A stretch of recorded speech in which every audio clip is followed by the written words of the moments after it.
Abi mo igsoon ang taong mapasalamaton o kanagadaig sa Dios man ang taong malipayon, mga kaibigan ko. Abi ni mo ning kalibutan, ang pinaka-importante din ka nang malipayon ta. Kabisag maimo ang tanan kung wa kay kalipay igsoon, wa gyapon ka na inungdan. No? Maimong wa hinungdan ang tanan kung dili ka malipayon. Mabitaw nga balag pobre, pero kung malipayon para nako dato ka.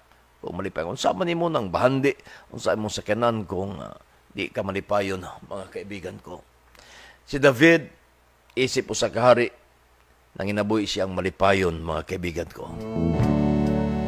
Sa walay katapusan. Ang Dios igsoon ang ngayan daygon simbawon ug pasidunggan. Usay sa atong kinabuhi makaingon ta nga murag bug-at ang pagpasalamat sa Dios igsoon.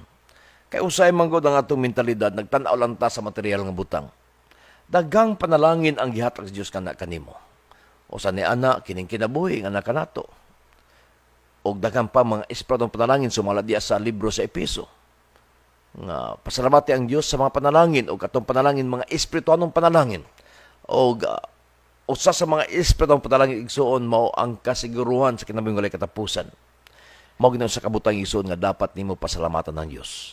So ayaw tan-awa ang material nga butang kung wa man na maabot ka na kanimo, ay importante igsoon nga gitagbaw ka sa Dios sa mga espirituhanong butang sa ama siyang balaang presensya, mga kaibigan ko. So, ang atong pagdaig sa Dios igsoon dapat dili seasonal. Kung mingon tag seasonal, di lang panahon igsoon sa ting harvest. Dili panahon sa ting sweldo. Dili lang sa panahon nga nindot ang palibot. Apan sa tanang panahon. Og hangtod kita anay kinabuhi igsoon. Padayon ta magdaig ngadto sa Dios og gani bisan luyos ang kamatayon, ang atong trabaho malangyot ang pagdaig sa Ginoo. May nga dalaygon ka o Diyos sa katapusan.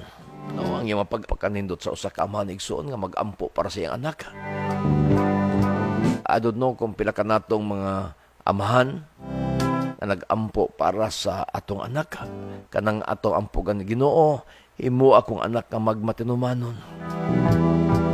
Ako ninaot nga kanang ang imong tingwa sa pagdaig sa Dios,